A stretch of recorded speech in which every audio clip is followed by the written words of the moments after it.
Good morning. Wait. He's got a feedback thing going on. You gotta fix that. Hear that?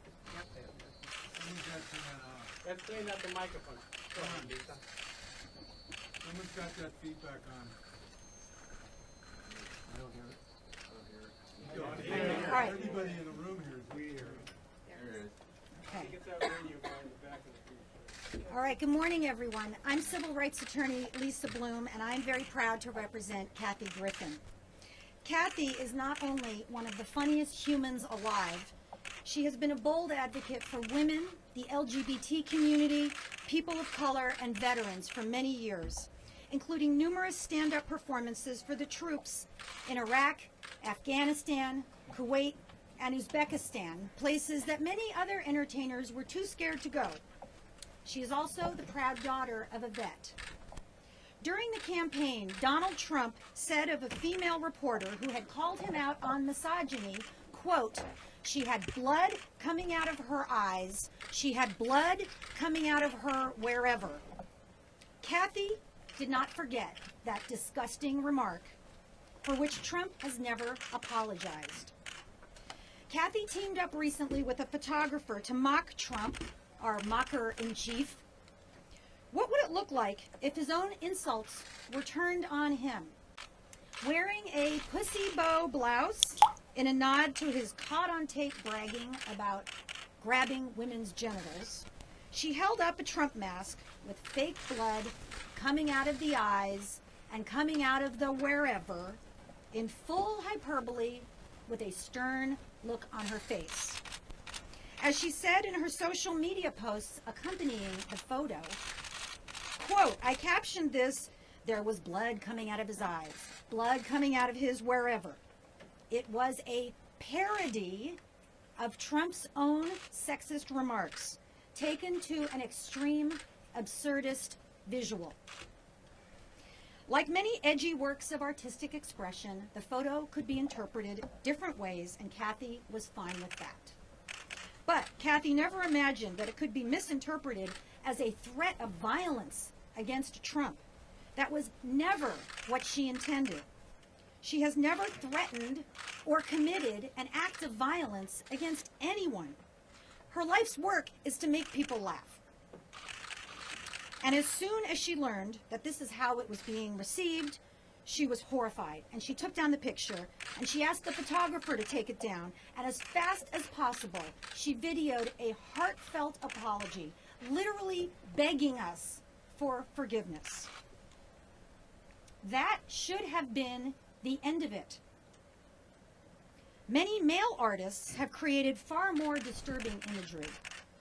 A Marilyn Manson music video shows him beheading a Trump figure. The band Municipal Waste has an image of Trump with a bloody gunshot to his head on a band t-shirt. The band GWAR has had violent images like this for president after president for years. They're all just considered bad boys. Unlike these male artists, Kathy apologized.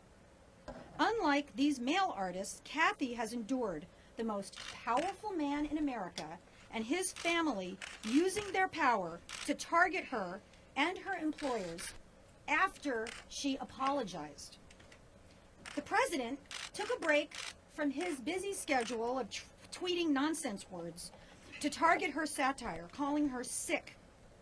Melania Trump, who has remained silent about her husband's effort to deny health care to 24 million Americans, cut Meals on Wheels and Planned Parenthood, chose to break her silence on news events to personally challenge Kathy's mental health. Donald Trump Jr. took a break from killing leopards and elephants to hound CNN and its anchors on Twitter to try to get them not just to fire her, but to ban her from the network where she has worked for 10 years entirely, presumably forever. But that wasn't enough. He also targeted a children's book author in his tweets, suggesting that his followers contact the publisher to fire him because Don Jr. didn't like one of his jokes that was supportive of Kathy Griffin. The message is clear. Criticize the president, lose your job. And that's what happened to Kathy, and more. As a result of the first family's bullying of her and of those she does business with, Kathy has been vilified. She's been receiving a lot of death threats.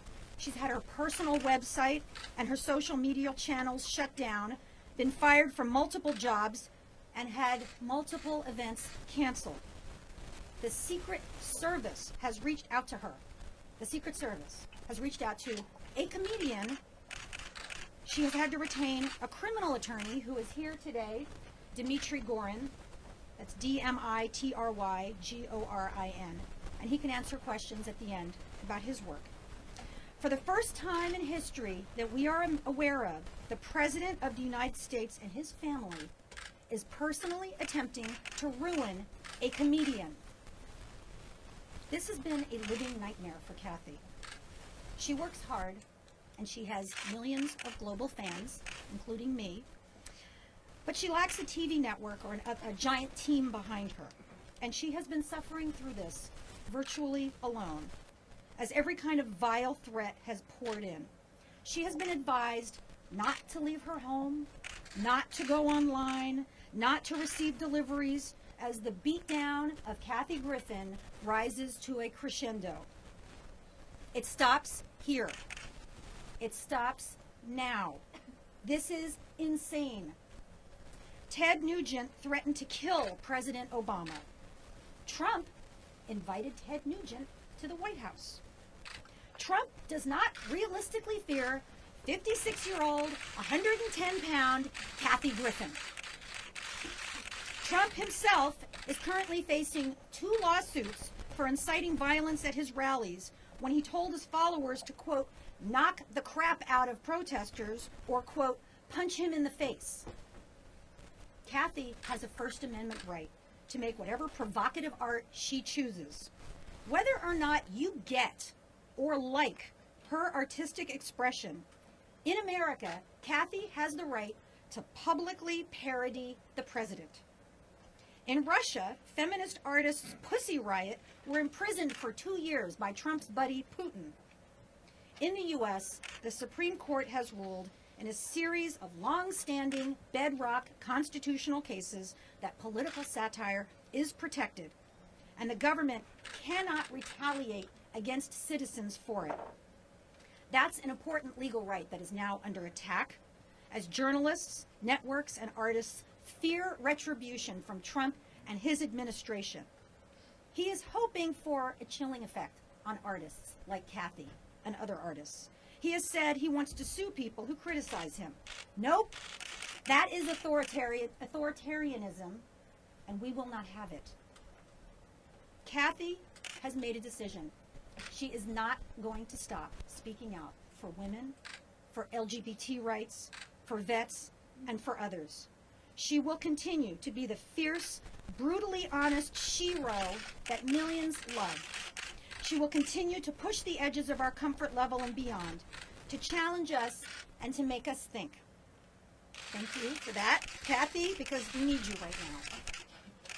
I stand with Kathy, and I will fight for her First Amendment right to create whatever art she chooses and oppose anyone who tries to punish her for it. And we will both continue to use our skills to resist Trump, whose budget would deny heat in the winter to poor people, cut grants to help poor kids go to college, cut funding for the arts, cut NPR, cut PBS, and cut medical research. We stand against his anti-science climate change denial and his dangerous withdrawal from the Paris Accord. Yesterday, just yesterday, Trump drafted a new order that would deny birth control benefits to hundreds of thousands of American women. His misogyny knows no bounds and cries out for all of us to express ourselves as forcefully as possible against him. It is Trump who should apologize for his blood coming out of her eyes, blood coming out of her wherever, disgusting comment, which he has never done, and for being the most woman-hating and tyrannical president in U.S. history. Kathy Griffin will now make some comments. Kathy. Thank you, Lisa. Hi, everybody. I'm Kathy Griffin. I am really nervous right now. I've never done a press conference. I don't really know how they work. Feel free to jump in. And when I get nervous, I like make jokes, so I'm probably gonna like stumble and stuff. She's gonna make some comments and then we'll do questions, okay? I So sort of had a speech prepared, So let but her like my talk. notes are by the wayside. It's all off the cuff. Look, I'm not afraid of Donald Trump. He's a bully. I've dealt with older white guys trying to keep me down my whole life, my whole career. I'm a woman in a very male-dominated field. I love what I do. I love making people laugh more than anything in the world. And I have learned over the years that sometimes when you do stand-up, and I've done it in a war zone, and I've done it at Walter Reed Hospital, and I've done it at Carnegie Hall, sometimes people want, a joke that's out there and a little crazy. So regarding the image that I participated in, that apology absolutely stands. I feel horrible. I have performed in war zones. The idea that this, made people think of this tragedy, to have been touched by this tragedy, is horrifying and it's horrible. Trust me, if I could redo the whole thing, I would have had a blow-up doll and no ketchup. I make mistakes. I'm an out-there comedian. I'm an in-your-face comedian. But I just wanted to say, if you don't stand up, you get run over. And what's happening to me has never happened, ever, in the history of this great country, which is that a sitting president of the United States and his grown children and the First Lady are I feel personally, trying to ruin my life forever. Forever. You guys know him. He's never going to stop. I know him. Let me talk to like a camera like I'm talking to him. And I might make a couple jokes because I'm super nervous. Right here. Everyone's pointing to their camera. This one. This one. All right. I'll sort of look in this direction. All right. So I know him. All right. So the Donald, it's me, the Kathy. And if you guys don't know this, if you meet him, he wants you to call him the Donald, which I've always thought was the weird. And I remember saying to him the first time, okay, I'm the Kathy, and that went right over his nest. Okay, that was a joke about his hair. But I have seen eggs in it. Like, I think I've seen, allegedly, I am teasing the president because this is America, and you shouldn't have to die for it. The death threats that I'm getting are constant, and they are detailed, and they are serious, and they are specific. And today it's me, and tomorrow it could be you. So, yeah, I'm an obnoxious comedian. I'm not the most famous person in the world. I'm just standing here with Lisa. I have an amazing First Amendment attorney, Alan Isaacman. If you're not familiar with his work, he won the landmark case, The People versus Larry Flint. I believe so passionately about this. If I don't stand up and say this, I'm afraid there's going to be some 12-year-old nerdy girl like me in Forest Park, Illinois, who's going to maybe be watching me to see what I do. And this bully and this president, of all people, is going to come after me? He picked the wrong redhead. And he's sort of a redhead, although it's sort of like a parfait cup sometimes. I mean, there's like a red and then like a yellow, and I don't know. I think Melania does a lot of nice and easy. I don't know, but maybe she doesn't. The point, I digress. So that's what I do, you guys. I improvise. I try jokes. My mouth is really dry because I'm so nervous. But I don't want this to happen to anyone else. I tour for a living. I love doing it. I perform everywhere people want me to laugh. And honestly, one night it's a performing arts center, and the next night it's 2 shows in the Potawatomi, Wisconsin casino. And there's been a change, a real shift change. In, starting maybe about 18 months ago, where Fox News ain't got nothing on me. Although I think you should know, my mother, who thinks Fox News is real, is not speaking to me because she's in love with Tucker Carlson. So I'm even in trouble with my mother. So don't worry, everyone hates me. I do. I need water. I'm probably shaking. And I'm afraid I'm going to get that under boob sweat, which is really bad. That was not appropriate, right? That wasn't appropriate. Okay, so I'm not good at being appropriate. I only know how to do comedy one way. It's in-your-face comedy. I keep it real. I'm going to make fun of the president. And you know what? I'm going to make fun of him more now. More. So I'm not going to threaten him. I have no desire to harm him or anyone. I would never want to harm anybody. But, I've made fun of W. I made fun of Clinton. Oh, God, remember the Monica dress days? Those were the days. You could make dress jokes all day long, and nobody tried to kill you. You shouldn't have to die for this. I'm under a Secret Service investigation. And the first family did not come after you with any of the other presidents. You know, it is Yes. so unpresidential for them And, to and respond I to a get comic. I get what I am. I'm the shiny object. I get it. We all know what's going on here. They're using me as the shiny object so that nobody's talking about his FBI investigation. All right, I get it. And I made a horrible, horrible mistake, and I made a horrible call. I understand.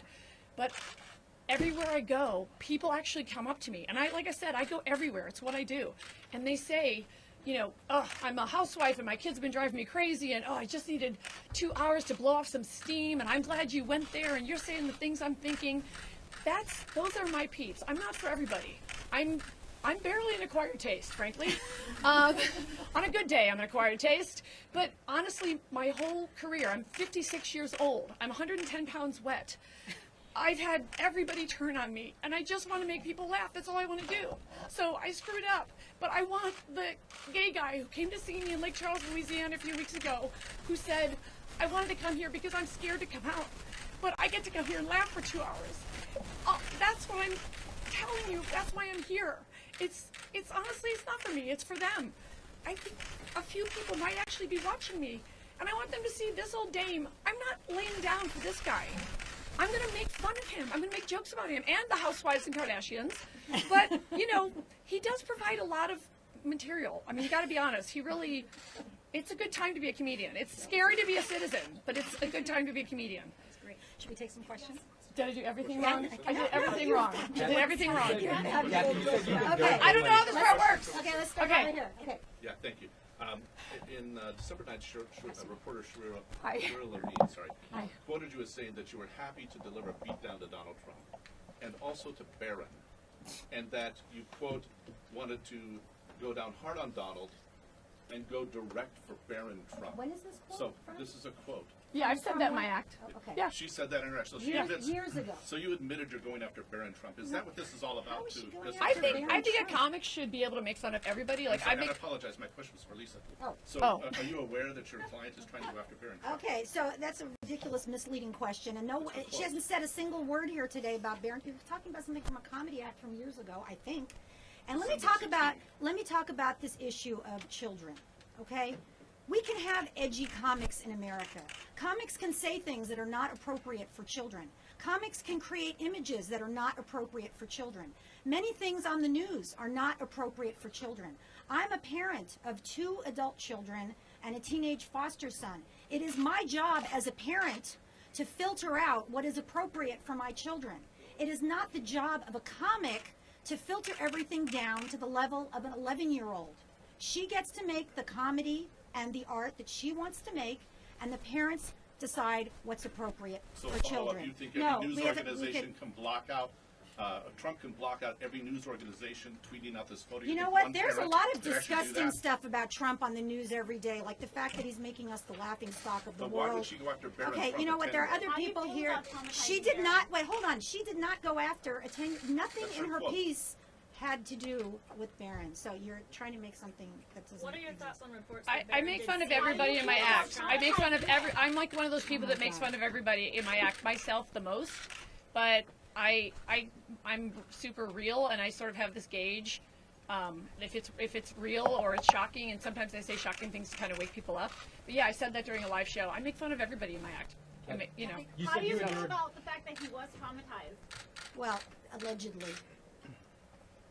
We don't know that. You're assuming that everything the Trumps say is true, and in fact, we know that many of the things that the Trumps say are false. So, again, comedians get to be edgy. Comedians get to use 4-letter words. Comedians get to make visual representations that are not appropriate for children. News organizations can decide what they're going to put on daytime TV, and parents can decide what's appropriate for their children to see. Next question. Kathy, you I'm said- also not appropriate for children, I would say, across the board. Like, trust me, like when I used to do a joke in my act when I was doing clubs, when I would, sometimes someone would shout out, I've got a kid here. And I'd say, well, you're at the wrong effing place. Like, I'm very open about that. Yeah. I think my shows even say you have to be 18. So I did say that at a live show. And in my live shows, I go off. Like, I go off. And I feel at this time more than ever, you need me on that wall. You need comedians to go off, and there's a spectrum. So I'm a big comedy fan, and I think it's important to have comics that do super clean comedy, comics that do political commentary, prop comics, all of it. So I'm you know, this is the kind of comedy I do. So it's the style of comedy that I do. Kathy, you said you've been bullied by the Trump family. Have they reached out to you outside of social media? I don't think they have to. My impression is that they have mobilized their armies or their bots or whatever they do. Like I said, it's quite clear to me that they're trying to use me as a distraction.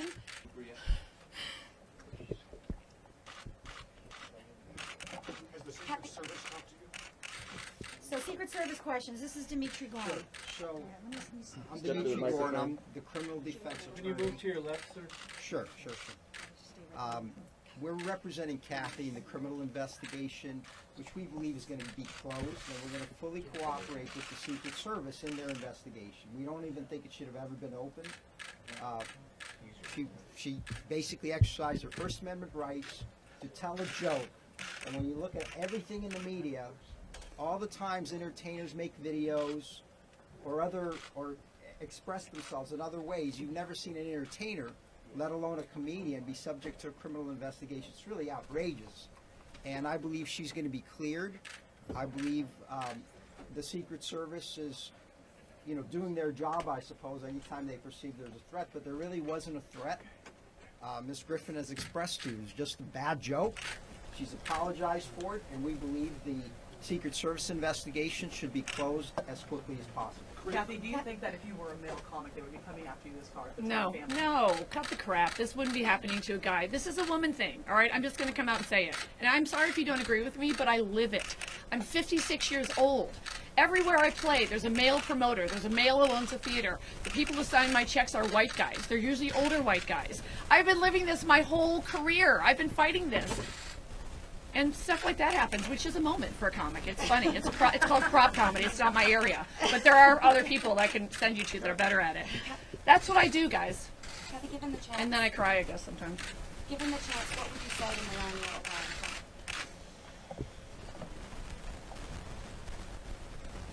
Do you have anything to say to them? I don't think so. She's got anything to say to them. Kathy, critics might say, do you really think while you're going on the world, the White House is going to mobilize with old white men to ruin your career? They have. Why It's are you on Twitter. Why are you doubting it? It is all over Twitter, but it's coming directly from the President of the United States to a 56-year-old female comedian who has no studio backing her, no network backing her. I don't have a big franchise movie coming out. He picked me. Don't you get it? I'm the easiest target. It's D-list comedian Kathy Griffin. You know what my life is? I go town to town with my bucket of dick jokes, and I try to make people laugh as hard as I can. Did I say that? I meant, okay, but first of all, I didn't grab anybody's you-know-what, so... Kathy, what do you say There. to Melania saying that you have mental health issues? Well, I think there's a lot of people in this administration that seem like super nuts, and I feel like it's weird that you guys or anybody's acting like they're not like nuts. Like they seem like a bunch of nut jobs. I want to I feel like I'm Yeah, gonna. but I also want to say something else. Kathy Griffin and Donald Trump are not equals. He is the President of the United States. We used to say that with great power comes great responsibility. We used to hold our presidents to a standard that they don't criticize artists and comedians. I mean, that is the point here. He's not just Donald Trump, real estate developer, having a celebrity feud. He's using the power of the federal government against her. There's a Secret Service investigation of her, which is completely ridiculous. And he and his family is calling on Twitter for her to be fired from her job. All my this jobs. Is, that's what this Everything. is about. Yeah, 1 is not enough. 2 is not enough. Anybody who supports her should get fired from his job. That is outrageous and unprecedented. Kathy, how many jobs have you lost? How many jobs have you lost so far this week? How many cancellations of concerts? Up to date, I think I've had 5 cancellations of concerts. I have to say the most ironic one is a casino in Albuquerque. I'm just saying there's some irony there.